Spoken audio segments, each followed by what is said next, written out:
भक्तों ओम नमः शिवाय, श्री शिवाय नमस्तुभ्यम, जय श्री महाकाल। जी हाँ भक्तों, क्या आपका भी जो बच्चा है उसका जो मन है वो पढ़ाई में नहीं लगता। आप लोग बहुत ज़्यादा परेशान हो उसकी पढ़ाई के लिए कि आखिरकार हमारा जो बच्चा है पढ़ता क्यों नहीं है। जब भी आप उसको पढ़ाने के लिए बैठाते हो तो इधर उधर के कामों में लग जाता है, लेकिन पढ़ता बिल्कुल भी नहीं है। आपको भी समझ में नहीं आता कि आखिरकार हमारा जो बच्चा है वो पढ़ता क्यों नहीं है। आपने बहुत ज़्यादा मेहनत कर लिया, बहुत ज़्यादा प्रयास कर लिया उसको पढ़ाने के लिए, लेकिन फिर भी आपका जो बच्चा है ना उसकी जो इच्छा है, उसका जो मन है पढ़ाई की ओर बिल्कुल भी नहीं लगता। आपको भी समझ से परे है कि आखिरकार हमारा जो बच्चा है क्यों नहीं पढ़ता। तो आपको आज टेंशन लेने की ज़रूरत नहीं है। आज जो मैं आपको उपाय बताने वाला हूँ, अगर आपने केवल और केवल इसको कर लिया तो अवश्य रूप से आपकी सारी की सारी जो मनोकामना है वो पूरी होगी। और आपका जो बच्चा है जिसका मन पढ़ाई में बिल्कुल भी नहीं लगता, अवश्य रूप से उसका जो मन है, उसकी जो इच्छा है वो पढ़ाई की ओर अग्रसित होगी ही होगी। अब देखिए क्या करना है, कैसे करना है, देखिए पूरा आपको बताने वाला हूँ। देखिए पूज्य गुरुदेव की जो कथा होती है ना, जैसे कि आपको पता है कि पूज्य गुरुदेव की कथा में लाखों की भीड़ आती है। आप सबने देखा होगा, सुना होगा, ठीक। तो अभी गुरुदेव की कथा चल रही थी, आज से 4-5 महीना पहले की बात है। गुरुदेव की कथा चल रही थी और गुरुदेव की कथा में लाखों की भीड़ आई। अब जब गुरुदेव की कथा में लाखों की भीड़ आई तो वहाँ ज़्यादातर जो भक्त थे ना, उन्होंने क्या किया, पत्र के द्वारा, किसके द्वारा, पत्र के द्वारा अपनी मनोकामना गुरुदेव तक पहुंचाई। अब जब गुरुदेव की कथा में पत्र पहुंचा और गुरुदेव ने पत्र पढ़ा तो वहाँ गुरुदेव ने देखा कि ज़्यादातर जो भक्त हैं, जो माता पिता हैं, उनका केवल और केवल एक ही सवाल है, क्या, कि गुरुदेव हमारा जो बच्चा है उसका जो मन है वो पढ़ाई में नहीं लगता।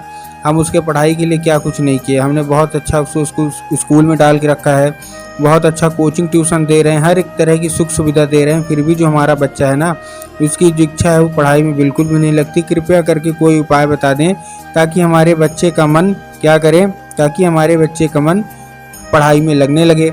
हम लोग बहुत ज़्यादा परेशान हैं, हमने उसके पीछे क्या कुछ नहीं किया, हमने बहुत अच्छी स्कूल में डाल के रखा है, हर अच्छी कोचिंग ट्यूशन उसको दे रहे हैं, हर एक तरह की सुख सुविधा दे रहे हैं, लेकिन फिर भी हमारे बच्चे का जो मन है वो पढ़ाई में बिल्कुल भी नहीं लगता। कृपया करके कोई उपाय बता दें।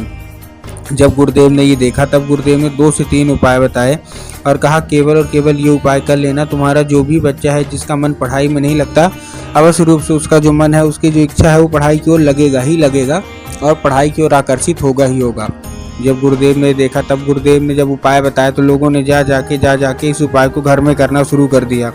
अब जैसे ही लोगों ने जा जाके इस उपाय को घर में करना शुरू कर दिया, वही लोग गुरुदेव की कथा में 1 से 1.5 महीने बाद वापस आ गए। अब जब वही लोग गुरुदेव की कथा में 1 से 1.5 महीने बाद वापस आए तो उन्होंने क्या किया, फिर से एक बार गुरुदेव को पत्र लिखा। लेकिन ये वाला जो पत्र था ना, ये गुरुदेव को धन्यवाद के रूप में पत्र था कि गुरुदेव धन्य हो आपका, आपके द्वारा बताया गया उपाय हमने कर लिया है, हमारी जो भी इच्छा थी, मनोकामना थी, पूरी हो गई है।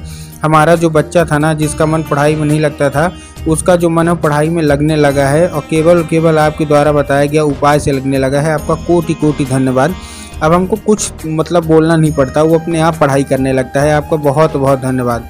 तो देखिए, जो लोग भी मेरी आवाज़ सुन रहे हैं ना, अगर आपको भी जानना है कि आखिर ऐसा कौन सा उपाय है जिसको करने मात्र से जो बच्चे होते हैं वो बिना बोले बिना कुछ कहे अपने आप पढ़ाई की ओर आकर्षित होते हैं, तो चलिए हम बताते हैं आपको आज की इस वीडियो के माध्यम से कि आपको करना क्या है। तो पूरा का पूरा आपको उपाय ध्यान से सुनना है और अच्छे तरीके से कर लेना है, ठीक। देखिए पूज्य गुरुदेव की जो कथा होती है उसी से मैं आपको बता रहा हूँ। तो चलिए चलते हैं उपाय की ओर। लेकिन उससे पहले चैनल पर अगर पहली बार आए हैं और आवाज़ मेरी पहली बार सुन रहे हैं तो वीडियो कर दें लाइक और चैनल को भी कर लें सब्सक्राइब, ताकि पूजनीय पंडित प्रदीप जी मिश्रा के रोज़ नए नए उपाय सबसे पहले मैं आपको प्राप्त करा सकूं, ठीक है।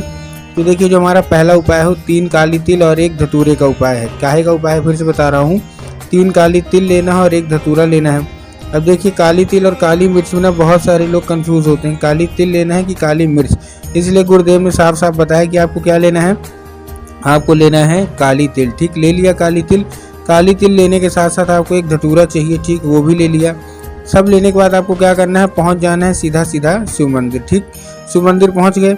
शिव मंदिर पहुंचने के बाद मतलब अपने बच्चे के हाथ में देके उसको शिव मंदिर भेज देना है। शिव मंदिर भेजने के बाद उसको क्या बोलना है कि दक्षिण दिशा में खड़ा हो जाए और उत्तर की ओर अपना चेहरा कर ले। अब देखिए, दक्षिण और उत्तर में ना बहुत सारे लोग कंफ्यूज भी होते हैं कि दक्षिण क्या है, उत्तर क्या है, हमको थोड़ा साफ साफ बताइए। तब गुरुदेव ने साफ साफ बताया है कि आप जिस भी शिव मंदिर जा रहे हैं उस शिव मंदिर का जिधर साइड जलाधारी हो, अब अपना चेहरा उधर साइड करके खड़े हो जाइए, ठीक। खड़े हो गए। खड़े होने के बाद आपको करना क्या है, जैसे आप खड़े हो गए, खड़े होने के बाद आपको एक नाम लेके, कौन सा, महादेव का बहुत ही सुंदर सा नाम है, श्रम्भेश्वर महादेव। तो बस आपको करना क्या है, आपको श्रम्भेश्वर महादेव का नाम लेके उन्हीं का स्मरण करके आपको चुपचाप से क्या कर देना है, आपको अर्पित कर देना है बस। पूज्य गुरुदेव कहते हैं कि अगर आपने श्रम्भेश्वर महादेव का ये उपाय कर लिया तो अवश्य रूप से महादेव की कृपा आपके ऊपर होगी ही होगी और महादेव अवश्य रूप से खुश होंगे ही होंगे। ठीक है, ये था हमारा कौन सा, ये था हमारा पहला उपाय। अब हम चलते हैं अपने दूसरे उपाय की ओर। अब देखिए जो हमारा दूसरा उपाय है उसमें आपको क्या करना है। इस उपाय में आपको एक लाल फूल लेना है। जितने भी माता पिता है ना उनको ये करना है। आपको क्या लेना है, एक लाल फूल लेना है। ठीक, लाल फूल ले लिया। लाल फूल लेने के बाद आपको करना क्या है, जैसे आपने लाल फूल ले लिया, लाल फूल लेने के बाद आपको क्या करना है, लाल फूल तो ले लिया। लाल फूल लेने के बाद आपको क्या करना है, सबसे पहले आपको ध्यान रखना है कि आपके घर में माता सरस्वती की फ़ोटो होना अति अनिवार्य है। अगर आपके घर में माता सरस्वती की फ़ोटो है तब तो अच्छी बात है, लेकिन अगर आपके घर में माता सरस्वती की फ़ोटो नहीं है तो आपको बाज़ार जाना है, माता सरस्वती की फ़ोटो लेना है और अपने घर में उनको स्थान देना है। ठीक, दे दिया। स्थान देने के बाद आपको करना क्या है, जैसे आपने स्थान दिया, स्थान देने के बाद शाम के वक्त जब आपके घर में पूजा पाठ होती है ना तो आपको वही लाल फूल क्या करना है, वही लाल फूल माता सरस्वती को अर्पित करना है और माता से उसको औषधि के रूप में मांगना है कि माता कृपया करके हमको इसको औषधि के रूप में प्रदान करिए। हम बहुत ज़्यादा परेशान हैं क्योंकि हमारा जो बच्चा है उसका जो मन है पढ़ाई में नहीं लगता। अब क्या है, वो औषधि का रूप ले लेगा। बस आपको करना क्या है, उसी लाल फूल को क्या करना है, औषधि के रूप ले उसी लाल फूल को रात में जब आपका बच्चा सो जाए खा पी के तो आपको वही लाल फूल उठाना है, अपने बच्चे के माथे पे 2 से 3 बार आपको फेर देना है बस। पूज्य गुरुदेव कहते हैं अगर आपने इतना कर लिया तो अवश्य रूप से आपकी मनोकामना पूरी होगी ही होगी।